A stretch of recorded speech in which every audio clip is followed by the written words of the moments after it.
안녕하세요. 성공예감 이대호입니다.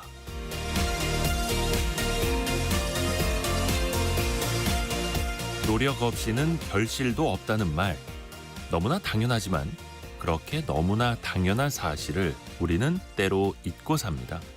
훈련이 부족했어도 행운의 여신이 나의 편이길 바란다거나 공부가 부족했어도 찍는 문제가 정답이 되길 바라죠. 인과응보, 사필귀정. 때로는 그렇게 되는 것 같질 않아도 같은 행동이 반복되다 보면 결국엔 비슷한 결과가 누적될 수밖에 없습니다. 미국의 사상가 랄프 와일드 에머스는 이렇게 말했습니다. 얕은 사람은 행운을 믿으며 강한 사람은 원인과 결과를 믿는다. 2025년 행운을 믿는 사람이 되시겠습니까? 나의 행동으로 결과를 만들어가는 사람이 되시겠습니까? 성공예감 이대호입니다. 시작합니다.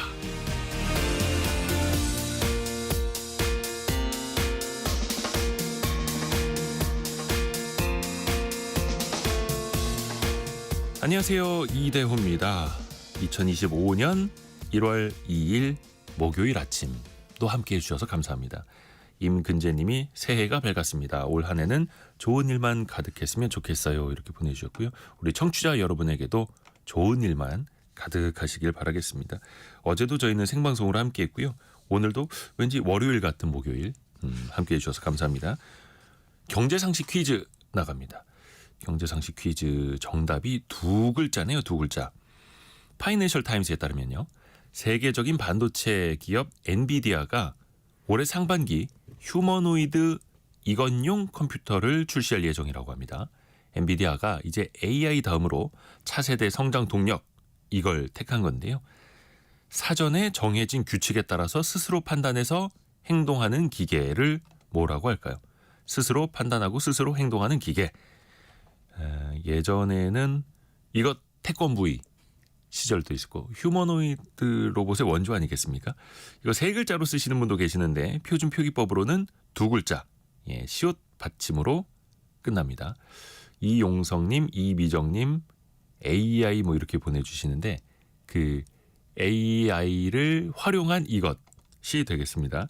짧은 문자 50원, 긴 문자 100원이 드는 샵 9730이나 KBS 콩으로 보내주시면 되고요. 추첨을 통해서 선물도 보내드립니다. 유튜브를 통해서도 함께 하실 수 있고요. 성공예감 이대호입니다. 자주 검색하시면 성공이 가까워집니다.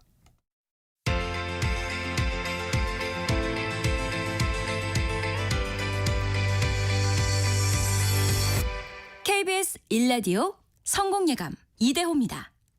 오늘의 경제 뉴스 알고란의 고란 기자와 정리해 보겠습니다. 고란 기자 안녕하세요. 네, 안녕하세요. 지난해 이제 증시 얘기부터 하자면 지난해 키워드는 거의 국장 탈출 네. 이 네 글자였던 것 같아요. 올해는 과연 어떨까요? 네. 일단 제가 방금 얼마지?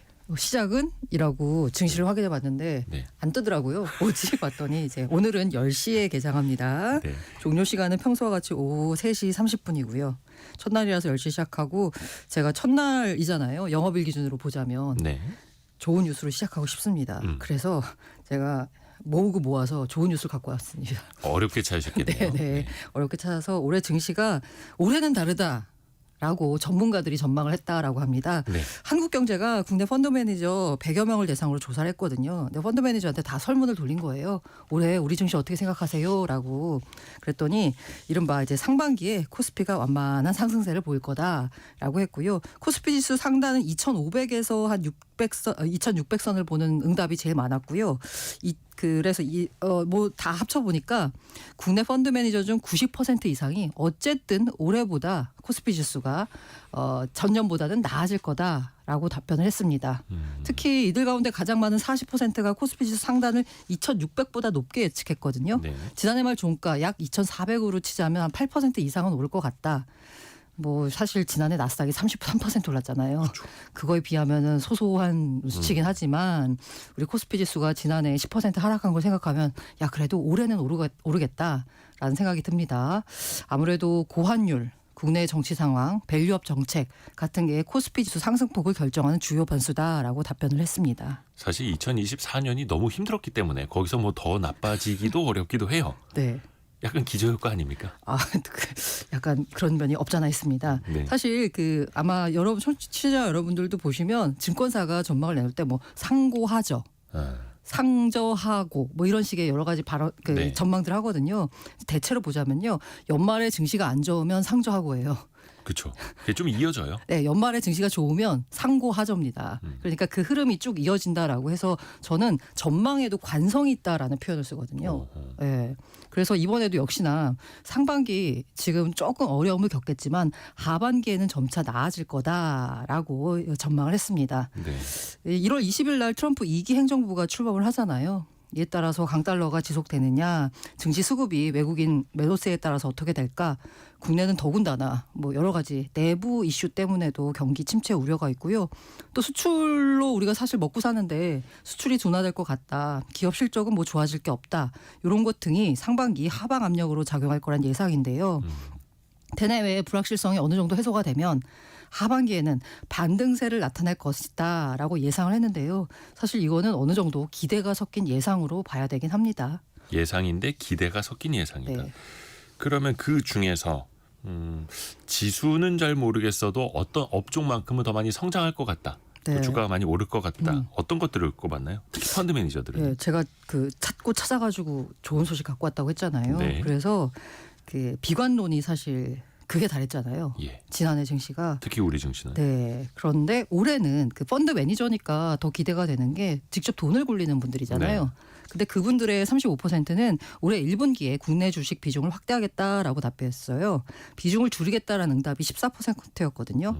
그러니까 줄이겠다는 응답보다는 그래도 늘리겠다라는 응답이 2배 이상 많았다. 여기서 제가 약간의 희망을 받습니다.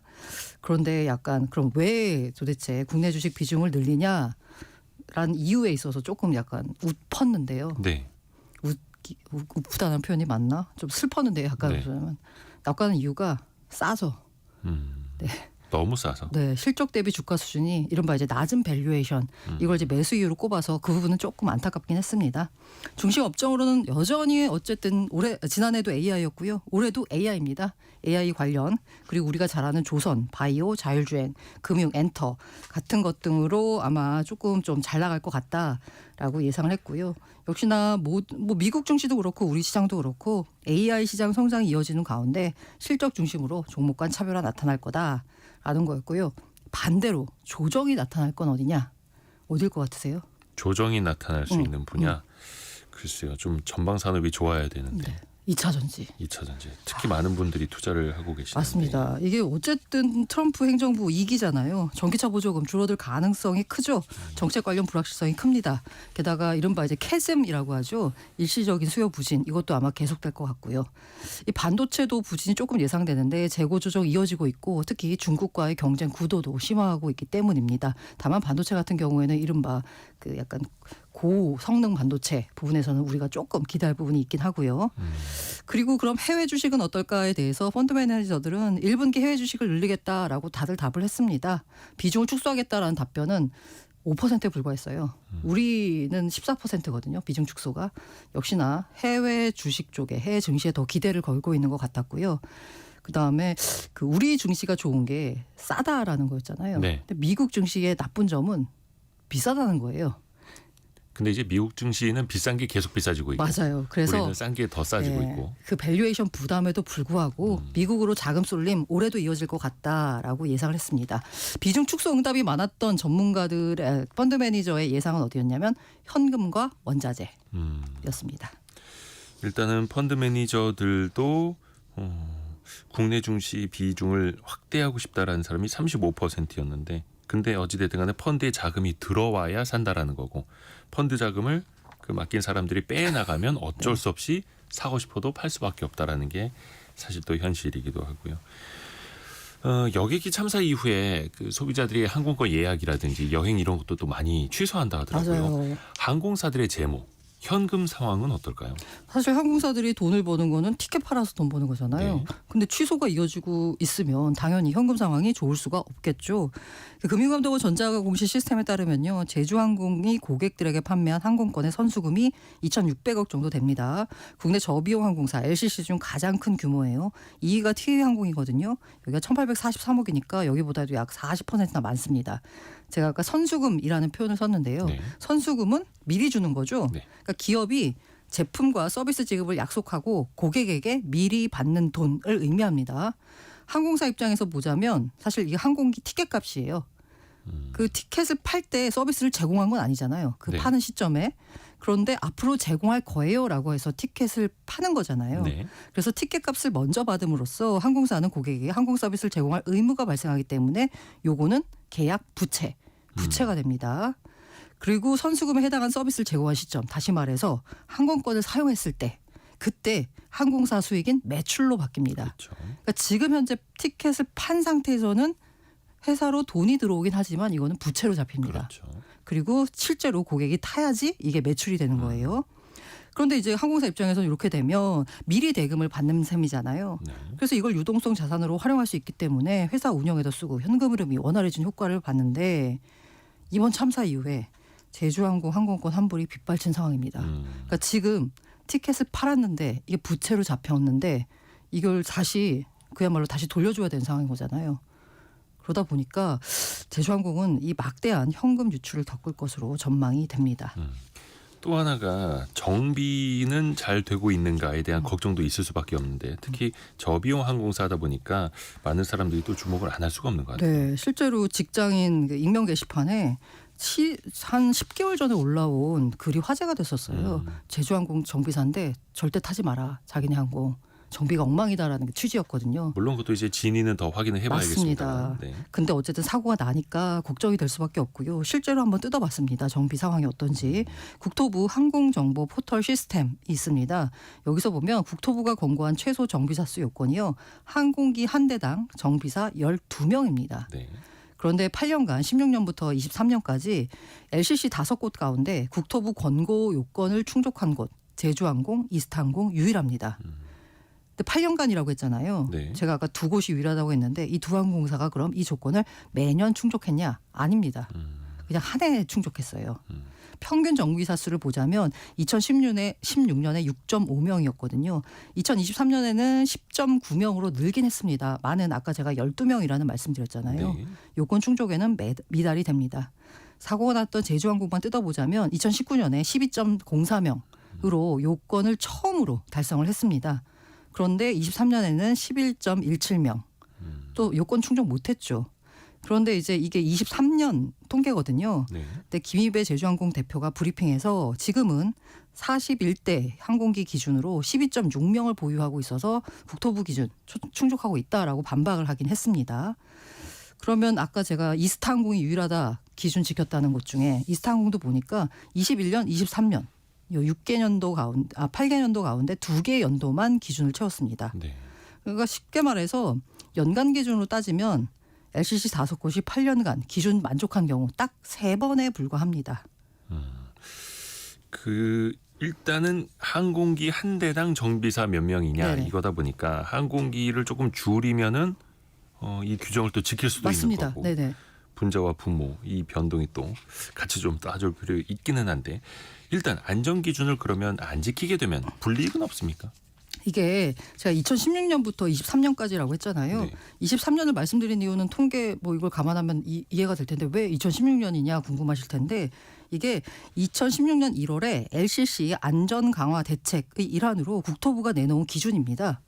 요 정도 정비사는 있어야지 안전을 지킬 수 있을 것 같다라는 그 생각을 한 거거든요. 네. 당시 국토부가 이를 만약에 어긴다라고 하면 운수권 배분, 항공기 추가 도입 심사에서 불이익 주겠다라고 밝혔어요. 당장 처벌이 아니라 네네. 불이익을. 그런데 LCC 5곳의 항공기 보유 대수가 16년에 93대였거든요. 2019년 148대로 급증했어요. 물론 지난해는 131대입니다. 23년에는 이거 이유가 뭐냐면 코로나 때문에 좀 약간 어려웠잖아요. 네. 그래서 그런 거고요. 그런데 아까 16년에서 코로나 상황 발생 전인 19년에 93대에서 148대로 급증했어요. 네. 근데 제가 앞서 말씀드린 대로 기준 충족시킨 경우가 3번에 불과하다라고 했잖아요. 아니 기준 충족 못하면 항공기 추가 도입 심사에서 불이익 주겠다라고 했는데 늘어난대? 이게 뭐지? 이러니까 LCC 업계가 기준 충족하지 못했는데도 항공기 추가 도입 제재가 사실상 없었다라고 봐야 되는 겁니다. 국토부 관리 감독이 소홀하지 않았냐라고 의심할 수밖에 없어요. 그 근데- 일종의 그런 거네요. 네. 정비사 수가 늘어나는 것보다 항공기 수가 더 빠르게 먼저 늘어났다. 네, 그래서 이제 국토부의 또 해명은 이렇습니다. 네. 변명이라고 안 하고 해명이라고 할게요. 이게 한 대당 12명 기준 2016년에 본인들이 만들긴 했는데 이게 인위적이고 조금 비합리적이다라는 지적이 됐어요. 아까 말씀하신 대로 항공기 대수가 늘어나면 이게 당연히 그 대수당 정비사 인원을 줄 수밖에 없는 거잖아요. 네. 그래서 올해 5월에 그러니까 지난해 5월에 여러 요소를 반영해서 맨 아워를 계산하는 기준을 제도화했다라고 했습니다. 그러니까 인위적으로 12명 딱 자르는 게 아니라요. 아하. 이들이 실제 정비에 투입되는 시간 등을 고려해서 했다는 건데 이게 이제 국토부의 설명이긴 한데 어쨌든 간에 사고가 발생하고 나니까 그간에 안전에 소홀하지 않았느냐 그렇죠. 감독에라는 비판이 나올 수밖에 없습니다. 자, 그만 실수 하나에도 큰 참사가 될 수 있으니까요. 또 사람들이 민감해하는 게 또 너무나 당연한 그런 그 안전 기준이기도 하고요. 다른 소식도 들어보죠. 참 그런 이야기 많이 합니다. 내 월급 빼곤 다 오르는 것 같다. 근데 이게 실제로 맞는 얘기라고요. 네, 슬프죠. 통계청 지표누리를 보니까요. 네. 월평균 실질 임금이 3년째 그대로였습니다. 21년에 월평균 실질 임금이 359만 9천 원. 전년 대비해서 2% 증가한 데 그쳤어요. 네. 근데 22년에는 그 1년 전보다 0.2% 줄었습니다. 23년에는 그 전년보다 1.1% 줄어서 결국 23년 실질 임금은 월평균 실질 임금은 355만 4천 원. 네. 정말 줄었습니다. 그래서 잡코리아가 직장인 1,600여 명 대상으로 조사를 했습니다. 조사를 해보면 사실 직장인의 모든 기대, 그러니까 예상은 기대 섞인 예상이죠. 연봉 인상을 예상했습니다. 68%가. 30%가 동결, 2%는 삭감이라고 했는데요. 그런데 요거는 이제 제가 말씀드린 대로 기대 섞인 예상이고요. 그게 아니라 진짜로 얼마 줄 것 같니? 얼마 올려줄 것 같니? 연봉 인상률. 네. 네. 실제로 연봉 인상률이 얼마일 것 같니? 라고 물었더니 평균 3%에 불과했습니다. 3%. 이게 잡코리아가 최근 3년간 비슷한 조사를 했거든요. 지난해에도 그러니까 24년에 얼마를 오를 것 같니? 뭐 이렇게 다 조사를 한 거예요. 네. 이 최근 3년간 조사에서 가장 낮은 수치입니다. 그러니까 기대는 오르길 바라지만 야, 내가 생각해도 안 올려줄 것 같아. 라고 직장인들이 예상하는 거죠. 지난해 물가 상승률이 한 2.3% 정도 됐으니까 실질로는 이렇게 올려봐야 0.7% 맞습니다. 정도 오르는 거고 많이 올랐으면 좋겠지만 또 나에게 연봉을 올려줄 회사 사정도 좋아져야 내가 또 많이 벌 수 있는 거죠. 참 이게 앞뒤로 쉽지가 않습니다. 오늘 알고란의 고란 기자와 함께했습니다. 고맙습니다. 네, 감사합니다.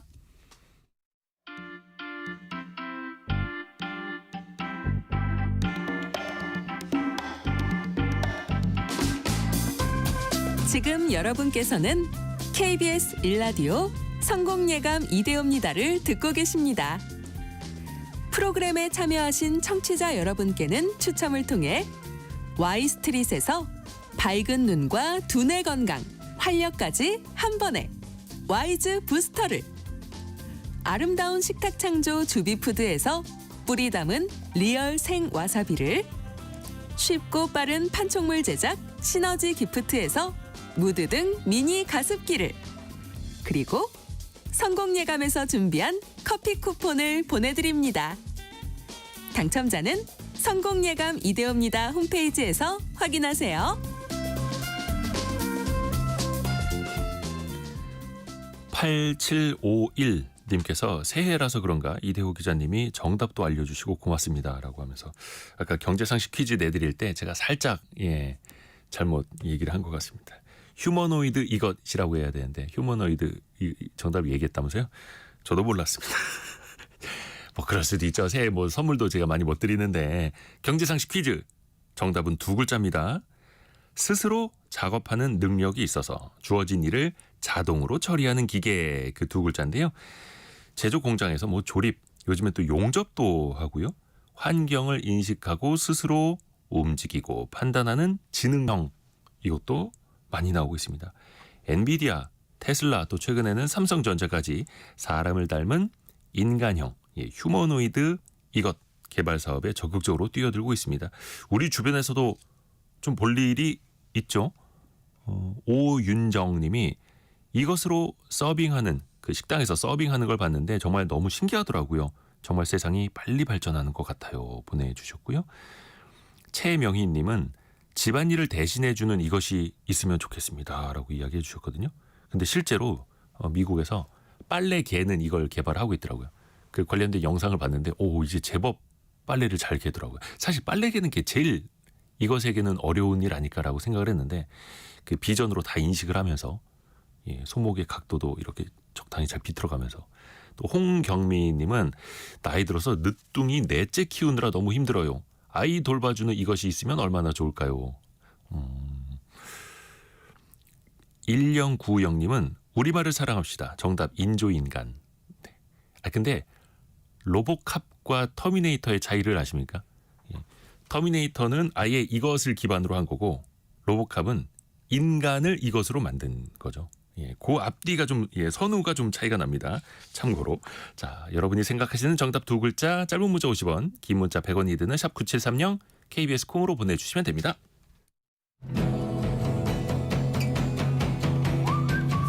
오늘의 움직임에 주목하고 세상의 흐름을 놓치지 않습니다. 여러분의 내일을 응원하며 성공의 열쇠를 함께 찾아갑니다. 성공예감 이대호입니다. 금융, 부동산, 자본시장 올해 달라지는 제도들이 참 많은데요. 한 방에 정리해드리겠습니다. 손희의 금융 크리에이터와 함께합니다. 안녕하세요. 네, 안녕하세요. 우선은 대출받은 분들의 부담이 좀 줄어든다고요. 네, 맞습니다. 이번 달부터 주요 시중은행의 주택담보대출과 신용대출의 중도상환 수수료가 이 작년 대비 절반 수준으로 줄어들 전망입니다. 네. 이 중도상환 수수료라는 거는 대출 만기 전 중도의 대출금을 갚을 때 차주, 즉 돈을 빌린 사람들이 부담을 하는 비용인데요. 작년 기준으로 봤을 때는 5대 시중은행의 주택담보대출이 약 1.2에서 1.4% 수준, 신용대출은 0.6에서 0.8% 수준의 수수료를 부과를 했었습니다. 그런데 이번 달 중순부터는 이 부담을 줄여주기 위해서 이 주택담보대출은 0.6에서 0.7%, 신용대출은 0.4% 수준으로 낮아지는 거고요. 다만 전부 다 적용이 되는 건 아니고 1월 중순부터 취급되는 신규 대출 상품에 대해서 적용이 될 예정이라고 합니다. 네. 일단 이자 비용이 낮아질 수 있다는 건 반가운 소식인데 하반기부터는 대출 규제가 더 강화되잖아요. 네, 맞습니다. 이 강도 높은 대출 규제 새해에도 여전히 지속될 전망입니다. 현재까지는 스트레스 DSR 2단계가 시행 중인데요. 스트레스 DSR 3단계 올해 7월부터 실시될 예정입니다. 이렇게 스트레스 DSR 3단계가 도입이 되면 DSR의 산정 대상은 1, 2금융권에서 받은 주택담보대출, 그리고 신용대출, 기타 대출, 전부 다 모든 대출이 포함이 되는 거고요. 스트레스 금리도 2024년 12월 기준의 1.5%포인트 온전히 적용될 예정입니다. 지난 9월부터 적용된 스트레스 DSR 2단계랑 비교를 하게 되면요. 3단계 도입 시에는 대출 한도가 소득 1억 원 차주가 대출금리 4.5%, 30년 만기로 받았을 때 수도권이라면 변동형 1,400만 원, 비수도권이라면 4,400만 원 정도 감소되는 셈이라고 보시면 되겠습니다. 또 은행 예적금 관련해서도 바뀌는 제도가 있다고요? 네, 맞습니다. 특히 가장 눈에 띄는 거는 예금자 보호 한도가 달라지는 겁니다.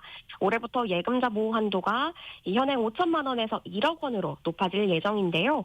개정될 예금자 보호법이 공포되는 대로 빠르면 연내 시행될 예정으로 보입니다. 이번 예금자 보호법은 2001년 이후로 무려 24년 만에 개정이 되는 거고요.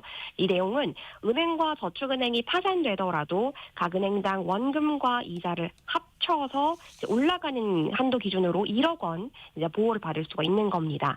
은행, 저축은행 예적금, 보험사의 보험료, 증권사의 예탁금 등이 보호 대상이 되는 거고요. 또 이뿐만 아니라 올해부터는 계좌번호를 잘못 입력했을 때 실수를 해서 잘못 송금을 하더라도 이 금액에 대해서 1억 원까지 보호를 받을 수 있다라고 합니다. 이 예금보험공사가 대신 반환받아서 돌려주는 차고송금, 반환지원 제도 금액을 기존의 5천만 원에서 1억 원으로 올리기로 한 거고요.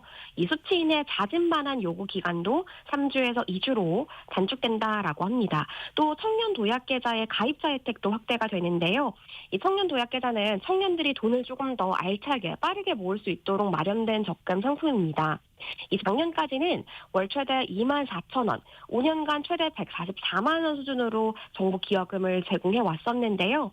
이제 올해부터는 월 최대 3만 3천 원, 그리고 5년으로 봤을 때는 최대 198만 원까지 이 지원금을 확대한다라고 하고요. 만약 꾸준히 성실 납부했을 때에는 이 신용 점수도 최소 5점에서 많게는 10점까지 이 추가 가점을 받을 수 있도록 조치한다라고 합니다. 사회생활 시작하는 청년들이 좀 청년 도약계좌 많이들 활용했으면 좋겠네요. 네. 또 하나가 자영업자분들의 가장 큰 관심 중에 하나가 최저임금이잖아요. 올해 처음으로 네. 시간당 10,000원을 넘어서죠. 맞습니다. 이 올해 시간당 최저임금은 2024년도 9,860원에서 이제는 1,030원으로 1.7% 인상된 건데요. 이걸 하루 1급으로 환산을 하게 되면은 8시간 기준으로 82,240원이 되고요. 월로 환산했을 때는 주 40시간 기준으로 2,096,270원으로 아무래도 인건비 부담은 좀 비교적 높아졌다라고 볼 수 있겠습니다. 네. 그 영세한 업체를 운영하시는 분들, 소상공인들, 자영업자분들 아무래도 그 인건비 부담 때문에 나가는 지출은 더 커질 수밖에 없는데 이런 분들이 도움을 받을 수 있는 제도도 있을까요? 네, 있습니다. 몇 가지 준비했는데요. 이 올해 전반적으로 소상공인에 대한 금융 지원은 비교적 강화된다라고 볼 수 있겠습니다. 이 영세 중소 가맹점의 카드 우대 수수료율은 당장 진행되는 건 아니고요. 2월 14일부터입니다.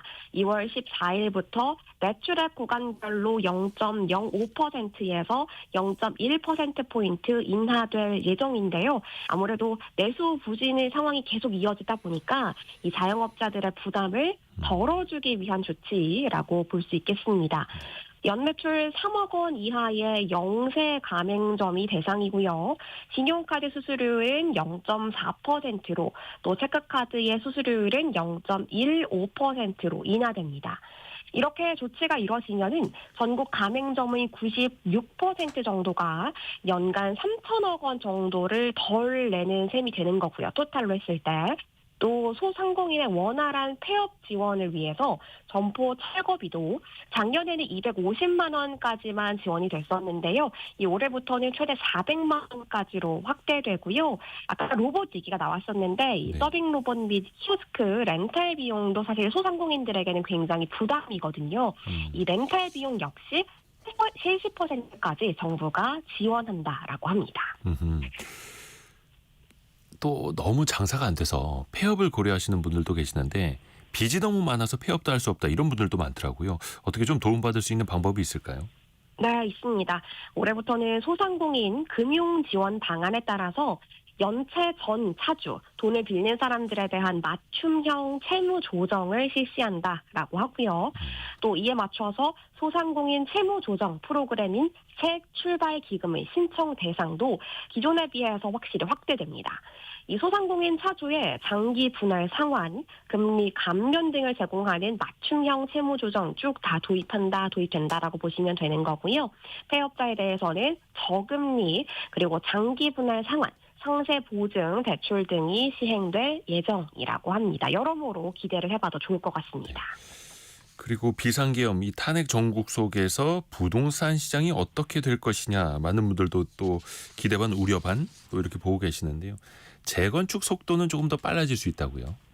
맞습니다. 우리가 보통 재건축하면은 몇 년, 심지어는 10년 이상 걸리는 거 생각하시는데요. 네. 올해 6월부터는 안전진단 없이도 준공 후에 30년이 넘는 아파트의 재건축이 가능해지는 규제 완화 조치가 이루어질 전망입니다. 명칭도 기존에는 재건축 안전진단이었는데요. 이제는 재건축 진단으로 변경되고요. 이 재건축 진단은 사업 시행 계획 인가 전까지만 통과하면 가능하도록 절차가 확실히 축소됩니다. 이번 규제 완화 조치로 재건축을 위한 진입 문턱을 낮추는 동시에 또 재건축의 기간을 최대 3년 가까이 단축하면서 이렇게 기간이 단축이 되면 주택 공급이 빨라지겠죠. 확대에도 확실히 기여될 것으로 예상됩니다. 그리고 집이 2채 있는데 1주택자로 혜택을 볼 수 있는 그런 지역도 있죠. 네, 맞습니다. 인구 감소 지역 주택 취득 장려를 위해서 해당 지역에서 공시가격 4억 원 이하의 주택 한 채를 신규 취득하게 되면 1주택자로 간주를 해서 양도소득세와 종합부동산세, 세제 혜택 받을 수 있게 되고요. 이 비수도권에서 전용 면적 85제곱미터 이하, 취득가액 6억 원 이하인 미분양 주택을 취득하는 경우에도 해당이 됩니다. 특히 부동산세는 12억 원까지 기본공제를, 고령자나 장기 보유자라면 최대 80%까지 세액공제 혜택 받으실 수 있고요. 이 양도소득세도 12억 원까지 비과세 혜택을 받고 장기 보유 특별공제도 최대 80%까지 적용된다라고 합니다. 네. 그리고 우리 청취자분들 중에서도 신생아 특례 대출 지난해 받았다는 분들도 꽤 계시더라고요. 아이를 낳은 부부에게 조금 더 저렴하게 대출을 받을 수 있게 해주는 정책 대출인데 그걸 받을 수 있는 대상자가 더 넓어지죠? 맞습니다. 1월 1일 이후 신생아 특례 대출 조건이 확실히 완화됐습니다. 이 기존 부부 합산 연소득이 원래는 1억 3천만 원까지였는데요. 이제는 2억 5천만 원까지 3년간 추가 완화가 됩니다. 2025년에서 2027년 한시 적용되는 내용이고요. 특례 대출 기간에 추가로 출산을 하게 되시면 금리를 현행 0.2%포인트에서 0.4%포인트까지 추가 우대금리 혜택 받으실 수 있고요. 단, 구입 자금 대상 주택의 요건과 전세 자금 대상 주택 요건 그리고 자산 요건의 경우에는 작년과 그대로 유지된다라고 봐야겠습니다. 증시 이야기 좀 해볼까요? 한동안 정지가 돼 있던 공매도가 3월부터 다시 재개되죠? 맞습니다. 이렇게 3월에 예정대로 재개가 된다면 무려 17개월 만에 재개되는 겁니다. 이 공매도 주식을 빌려서 우리가 판 뒤에 주가가 내려가게 되면 이거를 이 시세 차익을 얻는 투자 방식으로 아무래도 제도 개선의 목소리를 계속 커졌다 보니까 2023년 11월 간행하던 이 불법 무차익 공매도를 바로잡기 위해서 전면 금지를 해왔었는데요. 재개되는과 동시에 4월부터는 불공정 거래 그리고 불공정 공매도 행위자에 대한 계좌 지급 정지 제도도 함께 도입될 예정입니다. 네. 그리고 기존에는 한국거래소에서만 주식 거래를 했었는데 이제는 대체거래소도 생기죠? 맞습니다. 올해 대체거래소가 출범하면서 한국거래소의 독점체제 무려 70여 년 만에 깨지게 됩니다. 오는 3월부터 대체거래소 운영할 계획인데요. 이렇게 대체거래소 영업 시작하게 되면은 주식 거래 가능 시간은 오전 8시부터 오후 8시까지 무려 12시간으로 확대되고요. 새로운 대체거래소는 한국거래소와 공동으로 운영하는 정규 거래 시간 전후로 8시부터 50분간 프리마켓, 네. 오후 3시 30분부터 오후 8시까지는 애프터마켓 운영할 계획이고요. 아무래도 이렇게 하나 더 추가가 되는 거다 보니까 경쟁이 본격화되고 기존 대비 낮은 수수료로 투자 비용 절감할 수 있을 것으로 예상이 되는 상황입니다. 우리나라도 미국만큼은 아니겠습니다만 주식 거래를 할 수 있는 시간이 올해 중으로 조금 더 길어질 수도 있겠다. 네. 이런 내용이 또 담겨 있고요. 맞습니다. 또 하나가 요즘 애플리케이션으로 이것저것 이제 결제하시는 분들 많이 계시는데 네. 나는 분명히 무료 체험이라고 해서 써봤는데 네. 한 일주일 지나고 나니까 자동 결제로 가버리고 이게 또 매월 정기 결제로 가버리네라는 분들 많거든요. 네. 이렇게 슬쩍 유료 서비스로 바꾸는 거 앞으로는 금지된다고요. 맞습니다. 일정 기간 무료 서비스를 제공한 뒤에 이제 해당 기간 지나고 나면은 별도의 고지도 없이 확인 절차도 없이 유료 정기로 전환이 되는 이걸 우리가 다크 패턴이라고 하는데요. 다크 패턴. 이게 오는 2월부터는 금지됩니다. 자, 이렇게 조치가 진행이 되면서 그동안 소비자 피해가 다소 발생을 했던 다크 패턴 6개 유형, 숨은 갱신, 그리고 숨은 공개 가격 책정, 특정 옵션의 사전 선택, 그리고 잘못된 계층 구조 등등 이런 규율이 전부 다 가능해지는 거고요. 만약에 유료 정기 결제로 전환이 된다고 하더라도 네. 반드시 소비자에게 동의를 받는 것으로 바뀌게 됩니다. 이와 함께 바뀌게 되는 것이 또 이제 계정 절차, 추천 보증에 관련된 광고 심사 지침이 달라지는데요. 이 게시물들 인스타그램이나 SNS 등등에 많이 올라오는데 반드시 첫 부분에 광고라는 것을 명확하게 공개를 해야 되고요. 또 추후에 비용을 받게 되는 것 역시 소정의 수수료를 받는다라는 것을 명확하게 표기하는 것으로 바뀌게 됩니다. 블로그 같은 걸로 어떤 후기를 남길 때에도 이게 광고를 받은 거다라는 글. 과거에는 맨 밑에다 써도 됐었는데 이제 맨 네. 위에다 써야 된다라는 거고요. 맞습니다. 세금 혜택도 좀 챙겨볼까요? 네. 이제 1월부터 연말정산해야 되잖아요. 네. 좀 도움이 될 만한 정보 없습니까? 네, 수영장 그리고 체력 단련장 시설 이용료에 대한 이 부분에 대해서도 소득공제 혜택 받으실 수 있습니다. 총급여 7천만 원 이하 거주자에 대해서 추가 공제한도 300만 원 내에서 30% 공제율 적용되는 거고요. 현금 영수증 의무 발행 업종도 확대돼서요. 앞으로는 10만 원 이상 현금 거래 시에는 소비자가 저 현금 영수증 발행해 주세요라고 하지 않더라도 의무적으로 발급이 되게 됩니다. 네. 그리고 전기차 비롯해서 친환경차 구매 계획이 있으신 분들 네. 어떤 혜택 받을 수 있는지도 알려주세요. 네, 특히나 청년들 그리고 다자녀 부모들이 혜택 많이 받으실 수 있을 것 같습니다. 청년이 생애 최초로 전기차 구입할 때 국비 전기차 구매 보조금 20% 추가로 지원받을 수 있고요. 이 장만 차상위 이하의 계층인 19세 이상 그리고 34세 이하의 청년이 처음 전기차를 사는 경우에 보조금을 얹어주는 거에서 확대가 된 거다라고 보시면 되겠습니다. 그리고 여기에다가 다자녀 부모라면 다자녀 수에 따라서 전기차 보조금 더 받으실 수 있는데요. 자녀가 2 이상이라면 추가 보조금이 100만 원, 셋이라면 200만 원, 넷이라면 죄송합니다. 아직 감기 다 안 나았죠? 네. 최근에 감기 네 걸려서 이상이라면 300만 원까지 받으실 수 있습니다. 거의 20분 가까운 시간을 잘 해주셨는데 마지막에 목이 잠기셨네. 오늘 사실 감기 때문에 스튜디오에 직접 못 나오고 전화를 연결한 거예요. 맞습니다. 죄송합니다. 티 안 나다가 마지막에 티 났습니다. 우리 금융 크리에이터 손희애 씨와 함께했습니다. 고맙습니다. 감사합니다. 라디오 정보센터 다녀옵니다.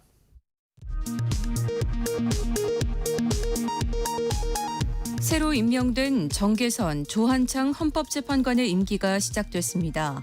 기존 6인 체제에서 벗어나 8인 체제로 심리 정족수를 충족한 만큼 윤석열 대통령 탄핵 심판 심리에 속도가 붙을 것으로 보입니다. 내란 우두머리 혐의로 체포영장이 발부된 윤석열 대통령이 어제 탄핵 반대 집회 참가자들에게 끝까지 싸우겠다는 편지를 전달하면서 고무된 지지자들은 심야 집회를 이어갔습니다. 탄핵에 찬성하는 시민들은 윤 대통령을 즉각 체포하라고 촉구했습니다. 오동훈 공수처장은 윤석열 대통령 체포영장을 오는 6일 유효기간 내에 원칙에 따라 집행하겠다면서 구체적 시기는 공조수사본부 차원에서 협의 중이라고 밝혔습니다. 제주항공 여객기 참사로 숨진 희생자 179명의 신원이 모두 확인되면서 유가족 인계 절차가 이뤄지고 있습니다. 앞서 3일장을 치른 희생자의 첫 발인도 오늘 진행됐습니다. 지금까지 라디오 정보센터 뉴스 정한나였습니다. 새해의 문을 힘차게 활기차게 열어야 하는데 아시다시피 여객기 참사 또 최근에는 서해오 침몰 사고까지 있어서 슬픔 또 애도의 마음으로 새해를 맞이할 수밖에 없는 2025년이죠. 이렇게 큰 참사가 벌어졌을 때 우리는 과연 어떻게 우리의 마음을 또 주변을 보듬고 같이 극복할 수 있을까요? 심리학 개론 시간에 같이 한번 이야기 들어보시죠. 경남대 심리학과 김태훈 교수와 함께합니다. 교수님 안녕하세요. 네, 안녕하세요. 요즘에는 참 어디 가서 특히 방송에서도 그렇고 안녕하세요라고 묻는 것도 약간 좀 꺼려지더라고요. 네, 이게 뭐든 지금 상당히 조심스러운 그쵸. 시기이죠. 네. 그래서 요즘에 보니까 진행자들이 뭐 나오셨습니까? 뭐 연결되셨나요? 이런 식으로 네. 또 안녕하세요라는 인사를 또 대신하고 있고 또 주변에 신경을 안 쓸 수가 없겠고 하루아침에 진짜 날벼락이잖아요. 가족이나 네, 친지를 네. 잃었다면 심리적으로 어떤 변화를 어떻게 겪게 될까요? 지금 이분들이 아마 아주 극도의 상실감 때문에요. 제가 보기에는 감정적으로 마비 상태를 경험하고 계실 것 같아요. 아, 이걸 감정적인 마비 상태라고 네, 하나요? 네. 왜냐하면 이걸 그냥 마주한다는 게 너무 어렵잖아요. 그러니까 생각하기도 어려운 정도의 충격을 받게 되면 감정을 느낀다는 것 자체가 사실 거의 불가능해집니다. 어, 그리고 뭐라고 표현하는 것도 어렵죠. 그렇죠. 네, 그래서 주변에서 뭐라고 얘기하는지 하나도 귀에 들어오지 않을 거고요. 그다음에 모든 게 다 분리되는 것 같은. 내가 지금 이 마주하고 있는 게 현실인가 그런 현실감을 상실할 수도 있다는 거죠. 감정을 느끼는 것 자체가 불가능해질 네, 네. 정도로 너무나 무너지는 상태. 맞습니다. 그러니까 최근에 어떤 한 유가족 인터뷰 얘기를 들어보니까 이제는 좀 받아들이려고 하는데 네네. 잘 안 된다. 쉽지 않아요. 이런 말씀하시죠. 네, 그 상실감이 너무 커서 그럴 텐데 네. 왜 우리가 트라우마라는 표현도 하지 않습니까? 네, 네. 이게 트라우마까지 가는 건지 아닌지는 어떻게 우리가 생각해 볼 수 있어요? 이 참사 자체는 트라우마를 겪을 수밖에 없는 사건이고요. 특히 유가족들은 뭐 견디기 정말 힘드실 거라고 생각하고 네. 또 지인이나 친구를 떠나보낸 분들도 계시거든요. 예. 그리고 우리가 또 놓치지 말아야 할 게 이 참사 수습에 나섰던 소방관이나 경찰 그리고 공무원, 항공사 직원분들도 계십니다. 네네네. 그런 분들도 사실 굉장한 트라우마를 겪으실 수 있어요. 근데 이분들이 아마도 유가족보다 내가 지금 유가족을 보면서 힘들어하는 게 말이 되나 하는 생각을 하실 거고요. 네네. 그러다 보면 본인이 내색은 안 하지만 혹은 잘 인식하고 있지는 못하지만 트라우마를 겪을 가능성이 있거든요. 그래서 이거는 꼭 한번 확인을 해 보셔야 돼요. 이게 그러니까 희생자 유가족뿐만이 아니라 네. 주변 사람들, 같이 일을 했던 사람들까지도. 그렇죠. 그 왜 미국에서 9.11 테러 때도 그 현장을 이제 조사하거나 수습했던 소방관들도 굉장히 많이 트라우마에 시달렸었다 하더라고요. 그럴 수밖에 없습니다. 그분들도 정말 끔찍한 그 장면들을 많이 보실 수밖에 없고 그리고 그럼에도 불구하고 그걸 다 수습을 하셔야 되잖아요. 그렇죠. 네. 뭐 다른 사람 시킬 수도 없고 네네. 본인한테 주어진 일이라면. 그러게요. 이게 당장의 증상은 눈에 보이질 않으니까 네네. 티가 안 날 수도 네. 있잖아요. 근데 뉴스를 많이 보거나 SNS에서 소식을 좀 많이 듣는 것도 간접적인 트라우마가 될 수 있다. 그럴 수 있습니다. 실제로 과도하게 뉴스를 계속 보시거나 소식을 지속적으로 접하게 되면 이걸 진짜 간접 트라우마라고 합니다. 간접 트라우마라는 용어를 사용하고 있고요. 특히 이럴 때는 제가 어떤 분들은 이렇게 하시더라고요. 계속 업데이트 버튼을 누르세요. 관련된 뉴스를 계속 네, 찾아보시는. 계속 확인하시려고 그런 분들도 있고 여러 매체나 소셜 미디어를 넘나들면서 끊임없이 확인하시는 분들도 계시더라고요. 내가 혹시 뭐 놓친 게 있나 이런 건데 네네네. 그거는 피하셔야 됩니다. 그거는 뭐 직업상 기자분들이나 뭐 이런 경우는 어쩔 수 없지만 가급적이면 시간을 정해놓고 짧게 확인하시고요. 그다음에 연관 기사를 계속 보시는 거는 좀 자제하시는 게 좋을 거라고 생각을 하고 이 쉽지 않은데요. 정보와 우리가 거기서 느끼는 감정을 혹시 가능하다면 조금 이렇게 떨어뜨려 놓는 게 좋습니다. 왜냐하면 순간순간 접하는 소식에다가 감정을 이입하기 시작하면 걷잡을 수 없이 거기 계속 빨려 들어가거든요. 특히 그 어떤 소식을 듣고 감정적으로 많이 감정이입을 안 하시는 분들도 계시겠지만 감정이 하시죠. 더 많이 네. 빨려 들어가는 분들도 계시잖아요. 네, 사람에 네, 따라서. 네. 그 후자인 분들은 조금 더 조심할 필요가 있어 보이네요. 네, 상당히 조심하셔야 됩니다. 이걸 또 간접 트라우마라고 네, 하는 거고 앞에서 소방관 이야기도 했고 뭐 항공사 직원들 이야기도 했습니다만 기자들도 그런 트라우마가 좀 있더라고요. 왜냐하면 그럴 수밖에 어떤 없죠. 현장이든 투입이 돼야 하는데 네, 네, 이게 인간적인 고뇌도 있는 거죠. 네, 이 상황에서 굳이 유가족 인터뷰를 해야 하나? 네. 인데 또 안 할 수도 없고 네, 네. 지면을 채워야 하고 방송을 만들어야 되고 하니까 고뇌를 겪는 거죠. 거기서 유가족분들의 말씀을 들으시면서 감정이 전이 되거든요. 그렇죠, 그렇죠. 그거 자체가 상당히 힘든 일입니다. 근데 참 그걸 안 할 수도 없고 또 누군가는 해야 하는 거고 또 이게 계속 우울해질 수도 있는 네, 거잖아요. 그럴 수도 있습니다. 네. 더 깊어지는 거고. 보통 이럴 때는 감정이 점점 부정적인 쪽으로 그 가속화될 수도 있습니다. 근데 어느 정도는 또 공감을 또 해야 하는 거고 공감을 안 할 수도 없는데 그 정도의 차이 이걸 어떻게 참 조율해야 될까요? 좀 이제 해결하는 방법 쪽으로 한번 넘어가 볼게요. 네, 네, 네. 물론 이게 빨리 있는 것만이 해결책은 아닐 겁니다. 네, 네. 또 공감도 해야 하고 애도도 표해야 하는데 그러면 일단 생존자도 있고 유가족분들은 네. 어떤 과정을 겪으면서 잘 극복해 나갈 수 있을까요? 일단 그 유가족분들은 애도의 기간이 필요해요. 우리가 그냥 애도라고 하면 이게 뭔지 잘 모르는데요. 네. 사실은 애도가 일반적으로 보면 몇 단계에 걸쳐서 이루어집니다. 처음에는 심적인 충격 때문에 네. 바로 현실을 받아들이기가 되게 어렵습니다. 네. 그러니까 그런 충격 상태에 있는 거죠. 그 다음에 이제 현실을 조금씩 받아들이게 되는데요. 그때는 대부분 굉장히 분노라는 감정을 경험하게 됩니다. 왜 도대체 나한테 이런 일이 생겼고, 왜 나야? 네. 왜 내 주변인데? 네, 이렇게. 네. 그리고 도대체 누구 때문에 이런 일이 생겼고 이런 책임감을 묻고 싶은 생각들이 많이 들게 되고요. 그 단계를 넘어가고 나면 이제 아주 깊은 슬픔이나 절망, 우울, 외로움 이런 감정들이 나타나게 되는데 이 기간이 굉장히 길 수도 있습니다. 이게 완전 이제 깊은 바닥. 네, 네. 거의 수년간 가시는 분들도 있어요. 그래요. 네. 그 단계를 지나고 나면 이제 상실감을 받아들이고 현실에 조금씩 적응하려고 하시는 모습들이 나타나는데요. 이 애도의 단계를 조금 주변에서 알고 계셔야 돼요. 그래야 진짜 제대로 도와주실 수 있고 제대로 지지해 주실 수 있습니다.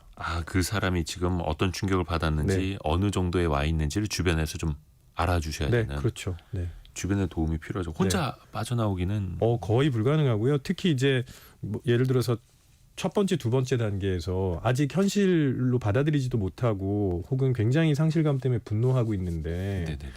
진정해라 이런 말은 절대 하면 안 되거든요. 그렇죠. 뭐 진정하라고 한다고 해서 뭐 진정되는 것도 지금 아니고. 그렇게 할 때가 아니고 무슨 일이 일어났는지를 좀 봐야 되는 거 아니냐. 그런 상태가 아닙니다. 주변에서 한마디 한마디가 굉장히 중요하겠네요. 네, 굉장히 중요합니다. 그 주변 사람들은 어떻게 도와줘야 됩니까? 절대로 섣부르게 위로하시면 안 됩니다. 섣부른 위로는 오히려 네. 도움도 안 된다. 네. 그리고 하시면 안 되는 것들을 일단 먼저 말씀을 드릴게요. 네. 충고하시면 안 되고요. 본인이 겪었던 힘들었던 일이랑 비교하시는 것도 좋지 않습니다. 나도 이런 일을 겪었어 하면서 본인이 힘들었던 일을 말씀하시는데요. 그거랑 비교할 수 있는 일이 아니거든요. 아니 왜 뭐 나도 지나고 보니까 괜찮다. 네, 다 네. 잊혀지더라. 이렇게 또 맞습니다. 마음을 좀 써서 말씀하시는 걸 텐데. 그렇죠. 제가 그분들의 마음을 모르는 건 아닌데 예. 그분들도 분명히 위로하시려고 하시는 말씀인 건 분명한데요. 네네네. 그런데 지금은 그런 말이 잘 안 들려요. 아무리 좋은 마음으로 네, 이야기를 네, 해줘도 네. 안 들린다. 네. 그리고 이제 가끔 이런 분들도 계신데 진짜 잘 버티고 있다고 칭찬하시는 분들도 계시는데요. 그게 잘 버티고 있는 게 아닙니다. 그러니까 그렇게 그렇죠. 강인하다고 막 칭찬하시는 것도 별로 좋지 않아요. 그냥 옆에서 같이 있어주시고 말씀을 들어주시고 이런 거 자체가 도움이 되고요. 특히 이제 이분들이 일상생활에 여러 가지 문제가 있을 수 있거든요. 혹시 가까운 분이시라면 그런 일상생활의 어려운 점들을 도와주시는 게 제가 보기에는 오히려 훨씬 낫지 않을까 싶습니다. 일단은 위로, 충고, 비교 혹은 이제 그 강인함에 대한 칭찬 네, 이런 건 좀 삼가달라. 네, 특히 뭐 제가 제일 싫어하는 말 중에 하나가 시간이 지나면 괜찮아질 거다. 그 시간이 얼마가 될지 아무도 알 수 없습니다. 그게 어떤 뭐 사랑의 아픔이나 이런 거야 뭐 그렇다 쳐도 네, 네. 이렇게 큰 참사와 관련된 거는 네, 시간이 지나도 잊혀지지 않을 수 있는 거고 이제 그럼요. 직접적으로 또 겪은 사람은 네, 네. 완전히 또 다를 수 있으니까. 그래서 뭔가를 이야기해 주려고 하기보단 그냥 일단 그냥 함께 해주고 네, 맞습니다. 들어주고 그냥 네. 옆에 있어주는 것만으로도 도움은 된다라는 네, 네. 거네요. 더 조심스럽습니다. 이게 그 9405님이 참사와 관련된 분들에 대한 적극적인 심리 치료가 필요합니다. 이렇게 조언해 주셨는데 네, 이거는요. 지금 정부에서도 심리 치료 지원을 하고 있는 걸로 알고 있고요. 그다음에 심리학회에서도 하고 있는 걸로 알고 있거든요. 이렇게 재난이나 참사가 발생했을 때 심리학회에서 그런 지원을 하고 있습니다. 그래서 나는 괜찮을 거야라고 생각하지 마시고 전문가의 도움을 받으시는 게 좋습니다. 이거는 특히 직접적으로 관련되신 분들은 혼자 겪어 나가기는 참 어렵습니다. 근데 뭐 예를 들어서 저희가 뭐 여러분의 심리 치료를 도와드리기 위해서 왔습니다라고 네. 뭐 저희랑 같이 이야기 좀 하시도록 하면 그분들이 쉽게 어떻게 받아들이나요? 아니 그건 전문가들이 네. 그 최대한 편안하게 이 말씀을 하실 수 있게 도와드리니까 그거는 그분들의 전문성을 믿으시고 가셔도 됩니다. 그리고 약간 마음이 조금 이제 진정될 시간도 조금은 필요할 때. 그럼요. 뭐 참사 직후에 바로 뭐 심리 상담을 할 수는 없을 거 아니에요. 그렇죠. 예를 들어서 지금 뭐 유가족이나 관련된 분들한테 너 지금 힘들어 보이니까 무조건 가라고 밀어붙이면 당연히 안 되는 거고요. 이런 게 있으니까 힘들면 부담스러워하지 말고 손을 내밀자. 그렇게 말씀을 하시는 게 좋습니다. 서서히 조금씩 네, 조금씩 네. 마음의 문을 열고요. 이런 큰 사고 터지면 네, 안전에 대한 또 막연한 두려움이 또 생깁니다. 그렇죠. 비행기 취소해야 될 것 같아. 네, 못 탈 것 같아. 네. 그런 건 어떻게 극복을 해야 됩니까? 그런 마음이 들 수밖에 없는데요. 네. 사실은 이런 사고가 발생하고 나면, 이런 참사가 발생하고 나면 그 직후에는 굉장히 꼼꼼하게 더 확인을 합니다. 음, 지금 아마 항공사 정비팀들은 평소보다 훨씬 더 꼼꼼하게 확인하고 있을 거고요. 그렇겠죠. 예. 그럴 수밖에 없죠. 혹시 우리가 놓쳤던 게 있지 않을까라는 생각들을 정비팀에서 할 거고, 그래서 그런 거는 조금 이제 걱정을 너무 과도하게는 안 하셔도 될 것 같아요. 그리고 또 항공기가 여러 가지 이유로 회항한다라는 네. 소식은 되게 많은데 네네. 사실 그냥 회항한다는 건 뉴스도 안 됐었거든요. 그럼요. 근데 아마 앞으로는 그냥 회항을 하는 것도 아마 톱 뉴스가 될 수도 있을 것 같아요. 한참 동안은 그럴 겁니다. 그만큼 우리가 지금 민감하다는 얘기죠. 민감하니까. 네. 강윤희 님이 이런 사고가 날 때 현장에서 사고를 수습하고 도와주는 소방관, 관련 공무원분들 정말 수고 많으세요. 정말 고마움을 느낍니다. 이렇게 이야기해 주셨고요. 주변에서의 도움도 많이 필요하다. 이게 또 무기력감 이런 것도 있을 텐데 네네네. 한마디 한마디가 되게 중요하겠네요. 그 힘드신 분들은 감정을 회피하거나 무시하지 말고 그냥 그대로 받아들이시는 게 좋고요. 아하. 이게 사라지는 게 아니고 그 같은 생각을 하시는 분들이랑 자꾸 나누시는 게 좋습니다. 추모 행사에 참여하시는 것도 좋고요. 그래요. 경남대 심리학과 김태훈 교수와 함께했습니다. 말씀 감사합니다. 네, 고맙습니다. 저희가 2부에서는요. 이한 작가와 함께 조선시대로 떠나봅니다. 조선시대에도 사건 사고가 많았다고 하는데요. 과연 우리 선조들은 이 나라의 어려움을 어떻게 슬기롭게 극복해 나갔는지 선조들에게 한번 또 배워보시죠. 잠시 뉴스 들으시고요. 10시 5분에 금방 다시 뵙겠습니다.